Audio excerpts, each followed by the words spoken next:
ਜਿਹੜੀ ਦੌਲਤ, ਜਿਹੜਾ ਰੁਪਈਆ ਪੈਸਾ, ਜਿਹੜੀ ਤਾਕਤ, ਜਿਹੜੀ ਕੁਰਸੀ ਆਪਣਿਆਂ ਤੋਂ ਕਰੇ ਦੂਰ, ਉਹ ਦੌਲਤ ਨਹੀਂ ਹੁੰਦੀ, ਉਹ ਗਲ ਦਾ ਫਾਹ ਹੁੰਦੀ ਹੈ। ਮਜ਼ਾ ਤਾਂ ਉਦੋਂ ਹੀ ਆਉਂਦਾ ਜਦੋਂ ਇਨਸਾਨ ਦੇ ਕੋਲ ਕੋਈ ਪੱਲੇ ਕੁਛ ਹੋਵੇ ਤੇ ਫਿਰ ਆਪਣੇ ਪਿਆਰਿਆਂ ਨੂੰ ਮਿਲਣ ਦਾ ਚਾਅ ਹੁੰਦਾ ਹੈ। ਸਾਡਾ ਕੀ ਉਲਟ ਰਿਵਾਜ ਹੋਇਆ, ਜਦੋਂ ਤੇ ਅਸੀਂ ਗਰੀਬ ਹੁੰਦੇ ਆਪਣਿਆਂ ਨੂੰ ਮਾਰਦੇ ਹਾਂ ਜੱਫੇ, ਔਰ ਜਦੋਂ ਚਾਰ ਪੈਸੇ ਮਾਲਕ ਦੇ ਦਿੰਦਾ, ਮਿੰਨਤਾਂ ਕਰ ਕਰਕੇ ਮਾਲਕ ਦੀਆਂ ਦੁਆਵਾਂ ਮੰਗ ਕੇ ਚਾਰ ਪੈਸੇ ਸਾਡੇ ਕੋਲ ਆਉਂਦੇ ਆ, ਅਸੀਂ ਐਸਾ ਪਾਸਾ ਵੱਟਦੇ ਹਾਂ ਵੀ ਸਾਨੂੰ ਆਪਣੇ ਦਿਖਦੇ ਹੀ ਨਹੀਂ, ਨਜ਼ਰ ਹੀ ਨਹੀਂ ਆਉਂਦੀ। ਅਸੀਂ ਜਨਾਬ ਕਹਿ ਦਿੰਦੇ ਹਾਂ, ਫਿਰ ਸਟੇਟਸ ਨਹੀਂ ਰਲਦਾ ਸਾਡਾ। ਇਹ ਸਟੇਟਸ ਹੈ ਭਾਈ ਸਕੇ ਨੂੰ ਕਹਿ ਦਿੰਦੇ ਹਾਂ, ਸਕੇ ਭੈਣ ਭਾਈਆਂ ਨੂੰ, ਸਕਿਆਂ ਨੂੰ ਕਹਿ ਦਿੰਦੇ ਆ ਕਿ ਸਟੇਟਸ ਇਹਨਾਂ ਦਾ ਲੋ ਆ ਯਾਰ, ਗੱਲ ਕਰਨ ਦਾ ਇਹਨਾਂ ਨੂੰ ਪਤਾ ਨਹੀਂ। ਤੇ ਵੈਸੇ ਵੀ ਸਾਡਾ ਇਹ ਰਿਵਾਜ ਆ ਕਿ ਕੋਈ ਬੰਦਾ ਤਕੜਾ ਹੋਵੇ ਨਾ, ਤਕੜਾ ਬੰਦਾ ਹੋਵੇ, ਅਸੀਂ ਦੂਰ ਦੀ ਵੀ ਰਿਸ਼ਤੇਦਾਰੀ ਹੋਵੇ, ਅਸੀਂ ਜਨਾਬ ਕਹਿੰਦੇ ਸਾਡਾ ਆਪਣਾ, ਉਹ ਸਾਡਾ ਆ ਲੱਗਦਾ ਮਾਮੇ ਦਾ ਪੁੱਤ, ਚਾਚੇ ਦਾ ਪੁੱਤ, ਆਏ ਦਾ ਪੁੱਤ, ਸਾਡਾ ਆਪਣਾ ਹੀ ਆ, ਭਾਵੇਂ ਦੂਰ ਦੀ ਆ।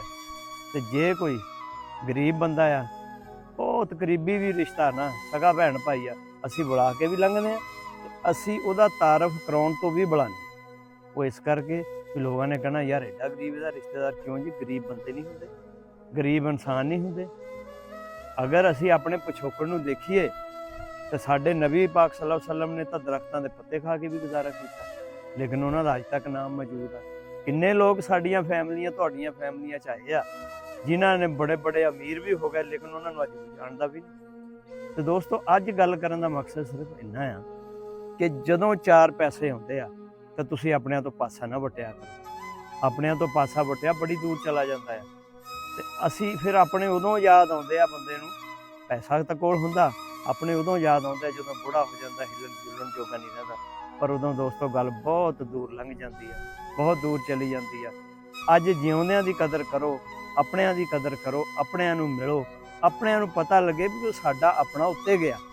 ਅਸੀਂ ਤਾਂ ਜਨਾਬ ਆਪਣੇ ਸਟੇਟਸ ਨੂੰ, ਕੁਰਸੀ ਨੂੰ, ਦੌਲਤ ਨੂੰ ਦੇਖ ਕੇ ਆਪਣਿਆਂ ਤੋਂ ਇੰਝ ਪਾਸਾ ਵੱਟ ਕੇ ਲੰਘਦੇ ਹਾਂ ਜਿਵੇਂ ਇਹਦੇ ਨਾਲ ਸਲਾਮ ਦੁਆ ਕਰਨੀ ਗੁਨਾਹ ਹੈ। ਤੇ ਦੋਸਤੋ, ਅੱਜ ਦਾ ਮੈਸੇਜ ਮੇਰਾ ਜਨਾਬ ਤੁਹਾਨੂੰ ਇਹੀ ਆ ਕਿ ਜਨਾਬ ਤੁਸੀਂ ਆਪਣਿਆਂ ਨੂੰ ਮਿਲੋ, ਆਪਣਿਆਂ ਤੇ ਖਰਚ ਕਰੋ। ਜਦ ਕਿ ਸਾਡਾ ਦੀਨ ਵੀ ਇਹੀ ਕਹਿੰਦਾ, ਦੁਨੀਆ ਵੀ ਇਹੀ ਕਹਿੰਦੀ ਆ, ਜਿਸ ਬੰਦੇ ਦੇ ਨਾਲ ਚਾਰ ਭਾਈ ਹੈ ਨਹੀਂ, ਬੇਸ਼ੱਕ ਜਿੰਨਾ ਮਰਜ਼ੀ ਪੈਸਾ ਹੋਵੇ, ਉਹਨੂੰ ਪੁੱਛਦਾ ਕੋਈ ਨਹੀਂ। ਇਹ ਪੈਸਾ ਖਰਚ ਕਰਨ ਵਾਸਤੇ ਆਇਆ, ਤਕਸੀਮ ਕਰਨ ਵਾਸਤੇ ਆਇਆ, ਇਹ ਰੱਖਣ ਲਈ ਨਹੀਂ ਆਇਆ। ਇਹ ਕਾਗਜ਼ ਜਮ੍ਹਾਂ ਕਰ ਲਏ, 2 ਕਰੋੜ ਕਾਗਜ਼ ਜਮ੍ਹਾਂ ਕਰ ਲਿਆ, 3 ਕਰੋੜ 10 ਕਰੋੜ 2 ਅਰਬ ਕਰ ਲਿਆ, ਕਾਗਜ਼ ਹੀ ਨੇ ਨਾ। ਜਦੋਂ ਸਾਹ ਨਿਕਲਣਾ, ਪਿਛਲਿਆਂ ਨੇ ਗਾਲਾਂ ਵੀ ਕੱਢਣੀਆਂ, ਗਾਲਾਂ ਇੱਦਾਂ ਹੀ ਕੱਢਣੀਆਂ ਵੀ ਉਹਨੂੰ ਜ਼ਿਆਦਾ ਦੇ ਗਿਆ, ਮੈਨੂੰ ਦੇ ਕੇ ਨਹੀਂ ਗਿਆ, ਮੈਨੂੰ ਥੋੜ੍ਹਾ ਦਿੱਤਾ, ਤੇ ਗਾਲਾਂ ਜ਼ਰੂਰ ਖਾਣੀਆਂ।